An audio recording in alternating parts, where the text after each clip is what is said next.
technology, but Oh, I'm me either. trying. Horrible. I gotta try. I didn't grow up with these things, I didn't grow up with the phones. Okay, I think we did it. I think we're live. Hey everyone, what's up? My name is Jeanette, also known as Ms.FitVegan. I'm on my journey, and today, I got the queen herself. You know her, you definitely love her. Her name is Chef Babette. Hi, how are you doing? Great. Thanks for having me. Thanks for being here. So it's a big honor. And I'm going to jump right in because everybody knows who you are. So I don't have to introduce you. Oh, Everybody knows. And so I got lots of questions for you. The first question that I have is how much do you work out a day? I need to know uh, because I'm trying to look like you. So how much time do you put into fitness today?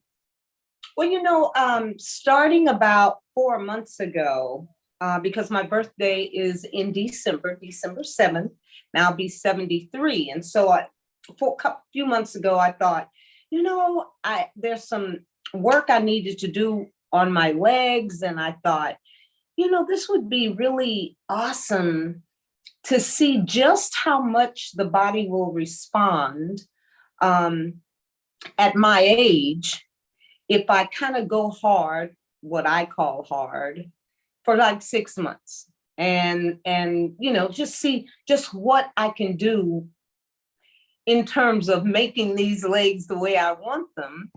And so I got started. I got a membership at LA Fitness and got paid for a trainer because I'm terrible doing it on my own. I always need somebody to push me. I'm just really awful with it. And so I thought, and then I'll take a really cool picture for my birthday. It'll be my birthday photo, and folks can see just where I am now. I used to get up at 2 in the morning and head over to the restaurant, be there between 3:30, 4 o'clock in the morning and get my work done. And then I'm out of the restaurant early.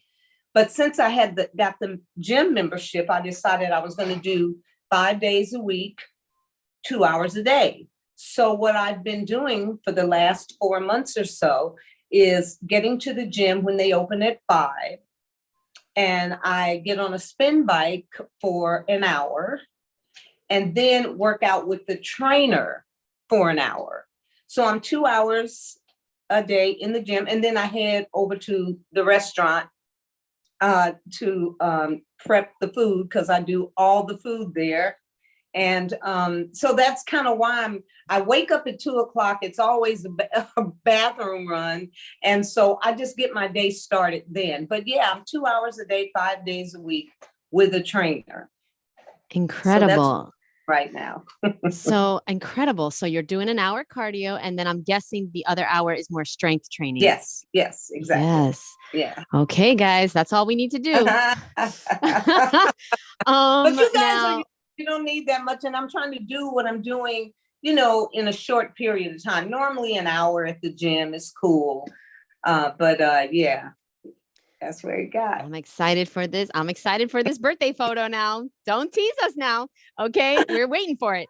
So So now, my question now is, wow, I'm shocked that you said that you're like, you need a trainer. Like, I always thought like people that look like you are just like so motivated to work out, I love am it. motivated to work out, but I won't go as hard as I will when I have someone motivating me, pushing me, and I'm Yeah. always gonna move. But I always figure out how to get myself a trainer. You see, the greats, they know they need a coach, they need a I trainer. Oh yeah. Yeah, all the greats. That's a secret of theirs. So, thank you for sharing that. And now, when you're building muscle, do you think that you can build muscle and lose fat at the same time? And the question is, did you like do anything different to your diet? Did you increase protein or anything like that? No, I really didn't. Wow, that's a good question. I've continued to nourish myself exactly the same way. I'm not like all freaked out about protein. I'm not that girl. I do see Moss a lot. Love the E3 Live. There are products that I take that I'm sure I'm getting everything I need to get. I don't have a primary care physician. I never get sick. I'm just in really, really, really good shape. So the whole protein thing, I don't know. It doesn't keep me from creating Woo! muscle. You know what I mean? At 73, I'm sure I'm getting what I need. I do take some omega-3 stuff. But other than that, sweetheart, I just maintain my lifestyle. Yeah. Yes. And now, so that's secret, okay, for those guns. Now, first of all, do you have a license for those? What state are you in? Okay. Now, do you focus on weights or calisthenics? What do you say is like the better option for people?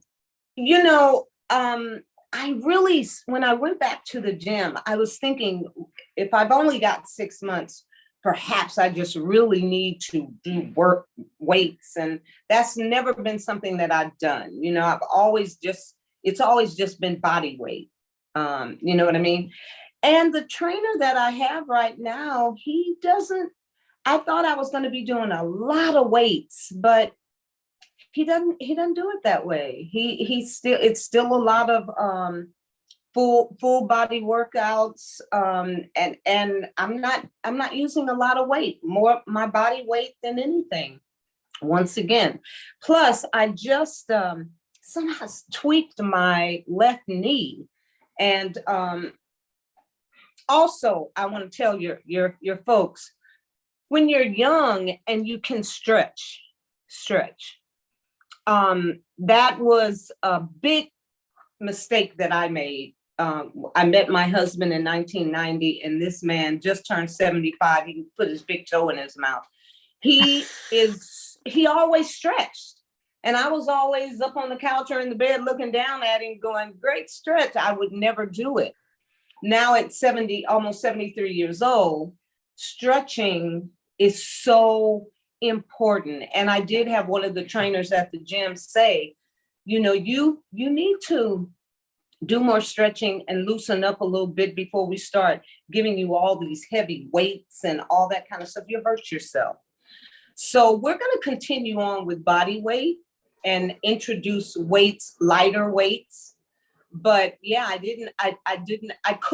wasn't physically loose enough to really go hard with weights without them being worried that I was going to injure myself. What I was saying was I just came back from Columbus, Ohio, and we were living on the 4th floor in this hotel, and we decided we'd just take the stairs every day up, and and I don't know, this knee got really weird, and so they're really, really, really being careful with me right now. They had me. I don't really have these kind of challenges. And so I wound up I got myself a heating pad. I have an ice pack. So they said, do a little hot, a little cold. I just ordered myself a trampoline. Somebody said trampolines are really, really good, especially when you get more mature in age and you need to, get some more fluids loose up in that knee. It's feeling pretty good today, but yeah, kids, please, please, please, please limber yourself. You too, baby. If you're not stretching the way you should, please, it's so very serious. Now, this is coming from a 73-year-old. You got to stretch. You got to stretch. I don't care what it is, Pilates, yoga, I don't care. Stretch. It's important. You guys, Chef Babette told you to stretch. So now we're going to start stretching. Gotta stretch. Yeah. So it must be like, okay, it must be very trippy for people around you to, like, I forget that you're 73 because you look so much younger. Yes. So like, I mean, do you have friends that are the same age as you? And like, how are those relationships? Well, my friends are my friends. And it's also the way that I deal with the human journey. And looks are fine, but quality of life when you get my age is far more important than how I'm looking. Now, genetics play a big part in that. My mother made her transition at age 93. She didn't have a lot of lines or anything in her face. She was more of a darker, melanated woman. And I think with my diet, starting at age 40, and I transitioned to the vegan lifestyle at age 40, and just really, really taking care of myself, and the fact that genetically, my mom just didn't, she was overweight, but in terms of her face, in terms of lines and all that kind of stuff, she didn't really do all that. Now I've got the laugh lines, which I'm happy about because it's an indication that I've laughed a lot, which is awesome. But I really think more than anything, to your audience in particular, we're all going to look like we're going to look. You know what I mean? And I feel like what we need to do on this human journey is to embrace the differences as we move through this thing called life. We're living on a planet where we have to deal with gravity. We all have to deal with gravity. I don't care who you are, you got to deal with gravity. So I don't like for us to get so wound up about looks. Get excited about me getting my ass down there doing 100 push-ups for my 72nd birthday. That's exciting. You know what I'm saying? And we're all, like I said, we're all beautiful in our own skin. We look the way we're gonna look, and we need to embrace that. Yeah, and especially as it pertains to photos and all that kind of stuff. We have so many filters out here. I did a post last week, I think. I just took a selfie and just filtered it up and just decorated that face. And I said, just because you see this does not make it real. And I think our younger people get a little bit too wound up on looks. You know, I'm happy in my own skin, but what I'm more happy about is the fact that if I go down, I can get back up. I don't need the fire department to come and help me get out of the bathtub. It's more important to me. If I've got a line or two, oh well, I've got it. But I feel good and I'm loving. So for me, yeah. I mean, yeah. That's more important to me than anything, you know, is quality. So Absolutely. And you know what? When you take care of yourself, you feel good, you just look better too. You know, it's a win-win, right? yeah. Now, I want to talk to you about your lifestyle, your diet. I'm curious, what does a typical day of eating look like for you? Because I know my audience wants to know. So what do you eat in a typical day? Well, you know, I love juicing. Juicing is a big part of my diet. And I love green juices. I got my juicing certificate some years ago from the Juice Guru program. And they've become very, very, very good friends of mine now, which I'm so happy I learned about juicing back then. It's just been a lifesaver. I don't. Well, what's your favorite juice? Sorry. Well, one of my favorite juices is cilantro, lemons or lime, whichever your preference. Lots of ginger and green apples. Oh my gosh, I love that juice. So it's cilantro, lemons, with ginger and green apples. That is such a good drink. I've never had that.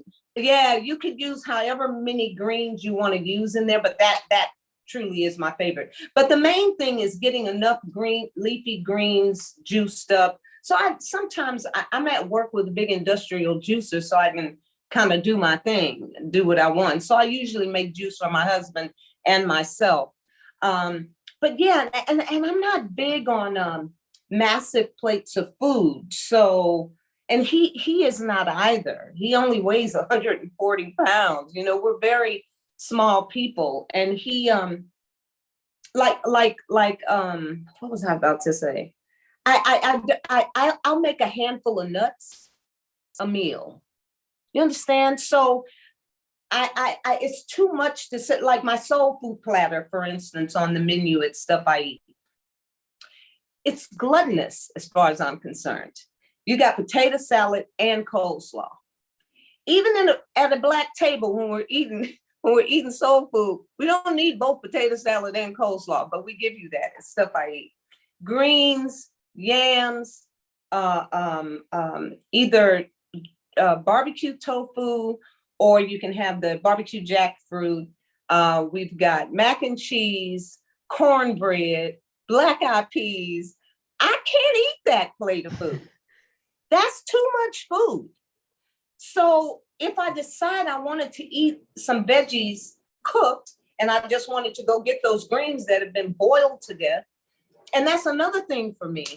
I understand that cooking is, our restaurant is a good transition, has a good transitional menu for those people that want to try vegan, but they want to hold on to the flavors. But when you cook everything that you eat, how do you get the the enzymes out of that food when you've raised temperatures over 115 degrees Fahrenheit? You're killing the life in the food. So our thing is to eat more life than death. So that's why I say to you, I'll make a handful of nuts a meal, or we're going to have a big salad. I love bowls. Like I'm going to make a bowl after I'm done with this interview with you. And it consists of quinoa, baby spinach, purple cabbage, shredded carrots. I've got, what's those little mushrooms? The mushrooms that taste real meaty. You know what I'm talking about. Cremini? Yeah, they're small, but what's the other? It starts with an S, I think. Shiitake? Yeah, thank you. So I'm going to have shiitake mushrooms in there. What else am I putting in there? Anyway, I got some kind of sauce, and I'll saute a little bit of the green onion and the red onion and the mushroom, and then I'll dump everything in one bowl and put a salad dressing on it and whip it up, and I'll eat on that for as many times as I feel like I want to. But it's a perfect meal because I've got the greens in there, I've got the veggies in there, I've got the mushrooms in there. You understand what I'm saying? I got a grain in there. It's good to go. It's a perfect meal, and it's not heavy, you know? Yeah. And lots of fruit, lots of fruit, lots of nuts. That's another thing I do. I know I'm running my mouth, but like, I used to love these. There's this new vegan puff. I forget the name of the guy, but he goes vegan puffs, and some of them are spicy, some of them are like cheese. And anyway, I love those darn things. But I have an issue too with, I don't like to eat the kind of food that gets me all mucus stuff. You understand what I'm saying? So what I do is I get seeds and nuts, and those are my snacks. I'll season them up, make them taste really, really good. So instead of getting something that's been highly processed, what is a puff? How do you make a puff? You understand what I'm saying? There's some processing that goes on with that. And I think sometimes processed food can be a little much in our society. We eat too much of it. So I prefer not to eat out of boxes and a whole bunch of cans. Most of the food that I put my hands on is live food. And so that's my thing. That's my thing. And if you get used to it, your palate just adjusts, right? It just changes. Girl, I don't know if you knew that I made a comment on Jillian Berry's, she interviewed me, and I made this comment that we do not have the gear to get on top of a cow and tear it apart and eat. Oh my gosh. I thought they were going to murder me. The carnivores, oh my goodness. It was absolutely horrible. You would think I told them to go out and murder their grandma or something. It was horrible. And I'm thinking, you know what? I'm glad it happened because it taught me to stay, like you're asking me questions about me. It works so much better with these interviews when you talk about your journey and not try to put off your stuff on everybody else. So answering your, because I mean, and it was a good lesson for me, because I don't come on here and do these interviews to hurt anybody or to make anybody angry. It's just to share a journey and a lifestyle. And so that's what we're going to do. Talking about of cows. You're a really beautiful soul. Yeah, I feel that from you. I feel that you're just spreading love, positivity, health, fitness, happiness. You know, and that video went viral. So I can imagine the amount of people that came for you. Yeah, I saw that. Okay, so now I saw that. So now I want to switch gears, and I'm curious, what is your advice to someone who would love, like me, to open a plant-based raw vegan restaurant? What is your advice on that? Anybody else watching out there that has a dream of opening a restaurant, how would you start if you had to start all over? The first thing I would do is I would probably get my recipes down pat and have them priced prior to doing anything. That right there was something that Ron and I didn't do. We came in, we just cooked food, put a price on that. You don't know whether you're charging people too much. You don't know whether you're not charging enough. So pricing your product is extremely important. Having some type of a plan on how you're serving that product. But I want all of you to understand, for those people that think they want to go into the business, and it's a much needed business. However, I want you to understand, the food business, you are never, ever going to be finished working. Never. Never. There is always something to do, period. So you can't be a lazy bum. You got to be willing to get in there and do your thing and share. But I think we all need it. We need a lot of restaurants. You know what I'm saying? Because what's happening on the planet today, and that's what I address more than anything, is that we're all responsible for what's happening on our planet home. And yeah, more raw, more vegan. We need a whole bunch of that stuff so we can get people to understand that it's just food. And you want to stay in business. You don't want to start and not be able to stay. So know what you're doing, and just love it. You got to love it, because you're always going to be busy in it. Always, always, always. Know who your vendors are. Have all that stuff set up before you start. Know who you want to buy your produce from. You know what I mean? Everybody's not honest. So just know what you're doing before you get started, and know what it's going to cost you. That's very important. But I figure young people, they're not going to be like Ron and I. Come on, we were old when we started. When did you start your restaurant? We started the restaurant in 2008. But we got the building in 2004, and we didn't have any money. We were walking down the street, the doors to the building were open. We walked in and we were like, "Oh, can we have this building?" And the guy eventually said, "Yeah, you can have this one and the one next door too." But he was a great owner. He was a great, great guy that eventually went back to Korea. But you know, we just felt like we could go in there and just share with everybody what we eat. And that's all we needed to do. We were not business people like that.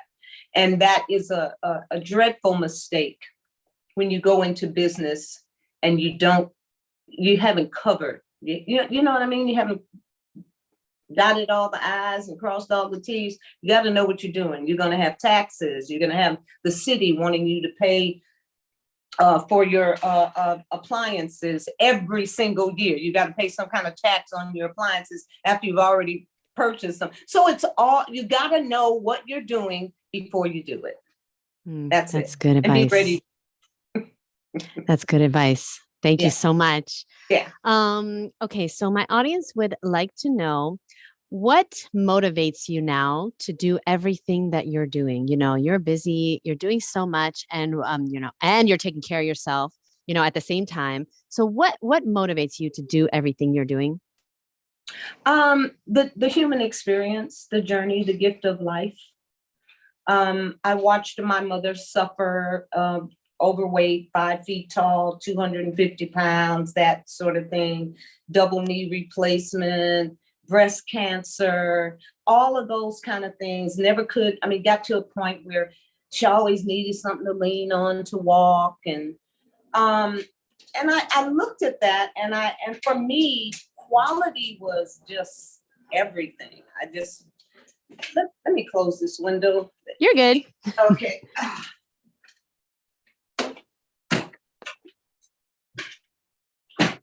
There, I can hear myself think. Yeah, and I didn't want to go out like that. I didn't want that to be my experience. And so I began to just really appreciate the experience, the human journey, the walk through life, all aspects of it, from the time I was a little girl, and everything that I've been through, all the creeps that have been in my life, all the people that were not that great. I view them now as human guides. You understand? I never had to repeat anything. Once I learned it, I learned it. Thank you. Even if you were a jerk, I learned it. Thank you. I will never repeat that. So just the fact that the intelligence gave me an opportunity to experience being a human, part of the human species. And that's what does it for me. I enjoy this journey. Mm, Yeah, yes. Now, you've been through a lot, obviously. yeah, I mean, I've watched a lot of your interviews, and people watching have, watched the interviews, listened to the podcast. right. And I'm curious, did you ever feel like a victim in your life? I'm sure there was a time when I kind of feel like, but as I grew older and wiser, I know some people would probably say, "Oh, I'm not going to say thank you for all." I give thanks to every lesson I've learned on this journey. I give thanks. There was a young girl that I knew, that her stepfather did something really weird with her in the middle of the night, and she didn't want to live there anymore. She didn't want to, and because of my journey, I could open my heart and my doors to her. Because when her mother didn't believe her, I believed her. So there's a reason. I know it sounds so cliche, but I believe everything that has happened to me thus far is is to put me where I am today, and especially in with the mindset that I have today. If I had not made those steps, I wouldn't be here talking to you. So there's a reason for everything, and I just um, I just give thanks. I give thanks that I've been through everything that I've been through. So when someone comes to me, I've walked in a lot of shoes. I'm not. I don't turn my back. I listen and try to understand and feel what they're going through, and then I can embrace them, and if I offer any assistance or help that I can. Now, that's truly what I think we should do for each other as humans. I'm saddened that we operate on such a low level, um, a low frequency, I should say, that we dislike each other over the silliest things. And then I think if we're all one in this, I mean, we're all expressions of that energy or intelligence that created the whole. And it's just like we're brothers and sisters in this. And we need to embrace every sentient being in our only planet home. I don't know of any other place but Earth. I've only been here. So it's the home that I would love my great granddaughter to have available to her, but with love. And we can do better. We can do better at loving each other and being grateful for this journey. We can do better. Absolutely. Oh, Can't we? yes. I feel it. I felt it. Yeah. Yeah. I have goosebumps because you know what? Yeah, we can all do better. Yeah, absolutely. So now what are some steps that you would recommend somebody take if they wanted to break free from a victim mentality, which obviously you have taken control of your life. You've been so successful in life and you're healthy and you're thriving. And there's some people that feel like that's so like out of their control, you know, with their health and their finances and their happiness and their relationships. How did you take 100% responsibility for your life and your actions and your everything? How did you, is there any steps that you could recommend? You know what I recommend to people? Don't look at me and what you see online and think you know my entire stuff, because you don't. I'm not running 100. I don't know one human on the planet that is batting 100. I really don't. I shed a tear every now and then. Every now and then, my husband will say something I don't like the way he says it, and if I don't want to go back and forth with him, maybe I'll shed a tear rather than fighting, or maybe I'll fight for the second, and then have to go back and be like, "What a waste! I don't even know what we were fighting about." It's a moment by moment journey.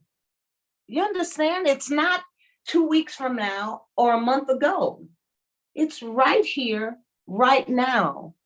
And just appreciating the fact that you can think whatever it is you choose to think in the moment that you are in. And playing the victim.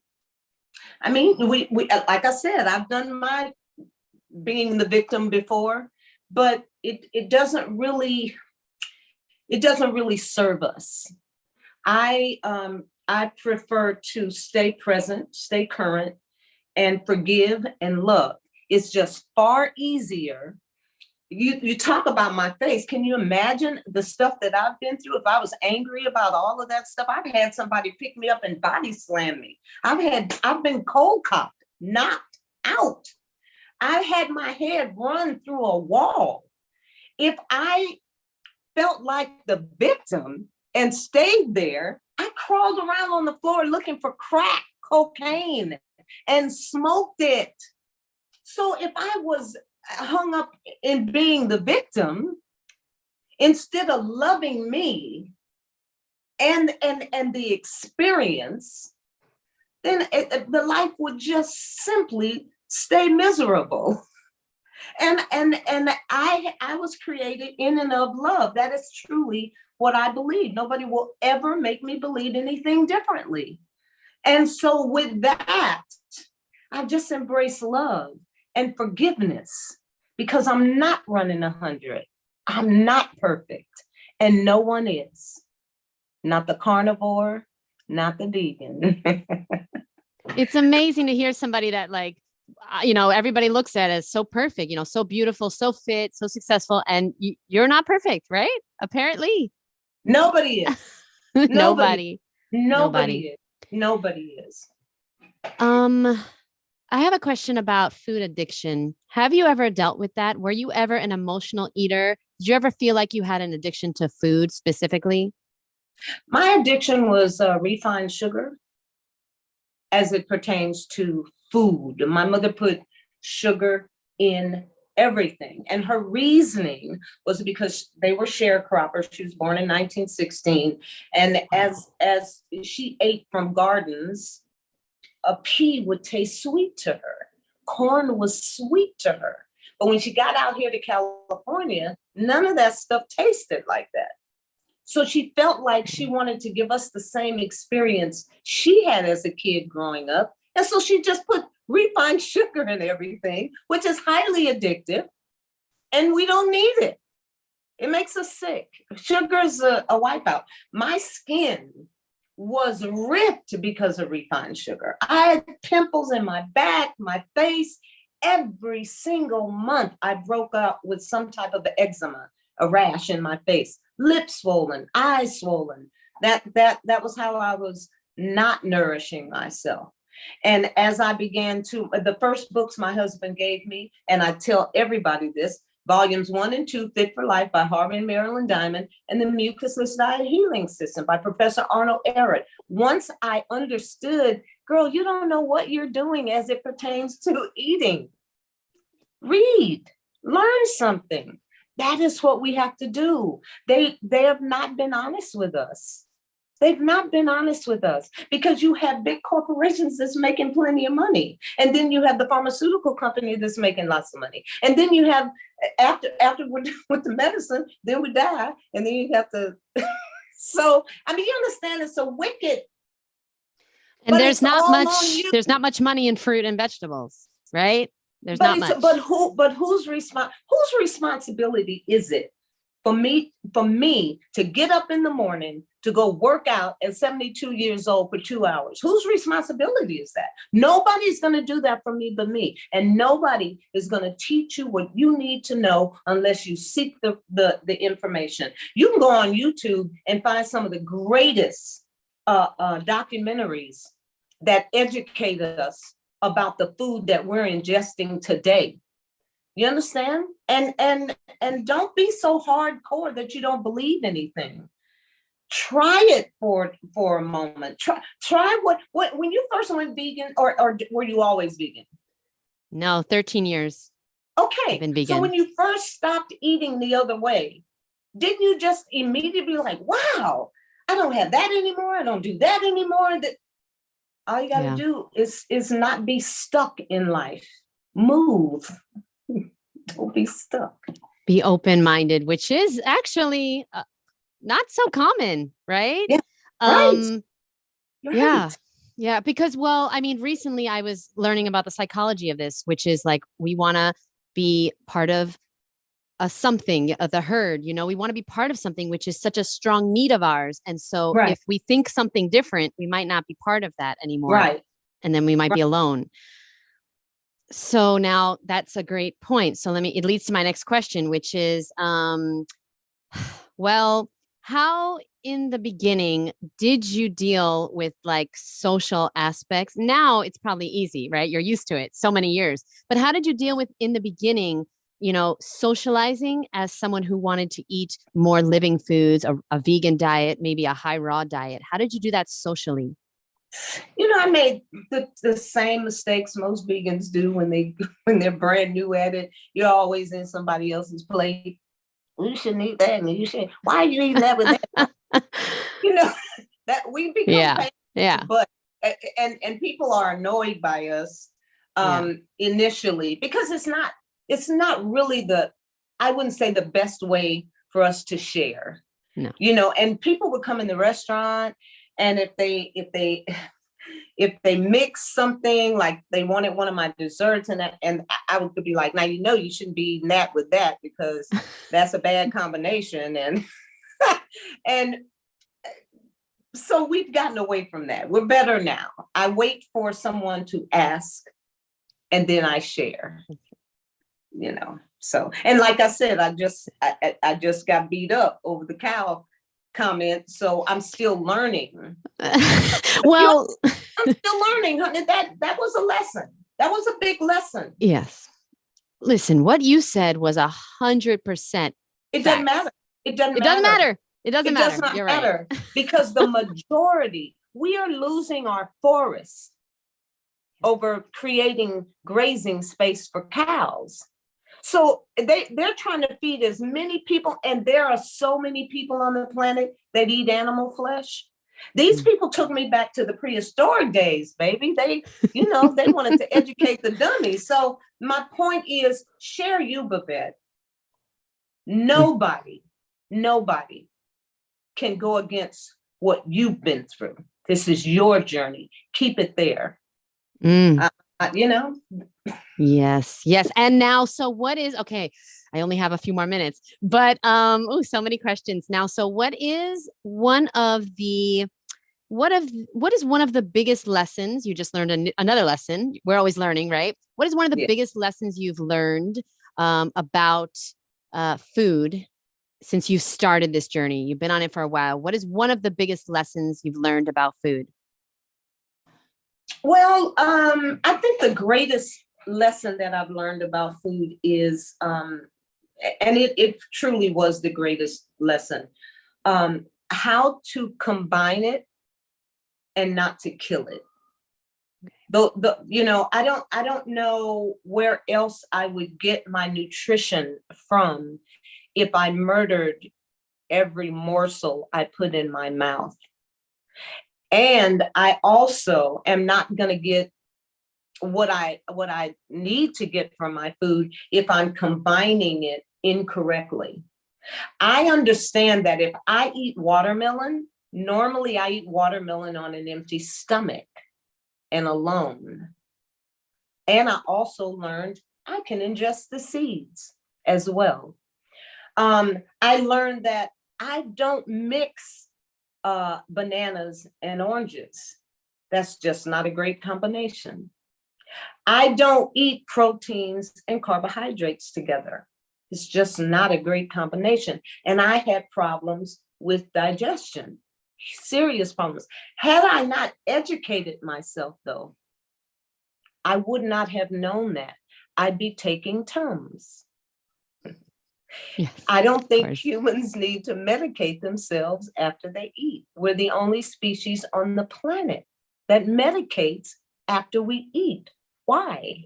So those are the things that are huge to me. How do I eat it? What is the proper way to eat it? Yeah. Yes. Oh, so good. Now, where are you based, Chef? Inglewood, California, right? Los Angeles. Okay, I ask because I would like to personally invite you to the Woodstock Fruit Festival if you're interested. Where I'll send you an email with all details. Okay. But we're having it at the end of Florida. The end of Florida. I'm so nervous. At the end of January in Florida. Oh my God. But anyway, if you want to come for one day, all 7 days, we would love to have you. So I'll send you an email. Send it over to my manager, Chris. I will, absolutely. Yeah. And yeah, we'd be honored to have you. And last question. My last question is, what is one message that you would love to share with the world? I mean, you've shared so much in this last almost hour interview, but what is one message you would love to share with the world that you haven't shared yet?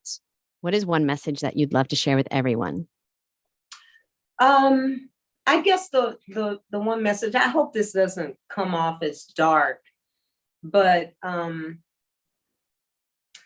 guess the one message is that in 100 years, let's say 115 years, everyone that is existing today will not be existing. That's just 100 years.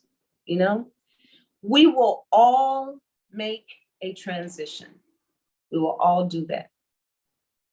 But for the time that you are here on this planet, understand you too have a star. I don't care who you are. I don't care where you are. We all have that light. And just lay in that light. And just know that you are just amazing, just as you are. And when you can do better for the whole, do better for the whole. It's just us being responsible for all of it. And yeah, that's about it. Just understand one day you will transition and you will not be here. But what are you leaving? What are you leaving? Are you leaving love and light? Are you leaving death and destruction? What are you leaving? So yeah, let your light shine. This little light of mine, anyway, let it shine. Yes. First of all, I want to say thank you very, very much for doing this interview. Thank you also for stepping into your greatness, because I know that you're doing what you were born to do, because the way you channel, this is your flow. This is your destiny. And I'm so grateful to get an interview with you. And hopefully one day I'll meet you and give you a hug in person. One day, because you're such a big inspiration to me and millions of others. I appreciate it. I do. Thank you very, very much. You are amazing. So beautiful inside and out. And thank you very much for your wisdom and knowledge, spending a Thank little you. time with me today. All right. Have a beautiful day. You too. Thank Bye. you.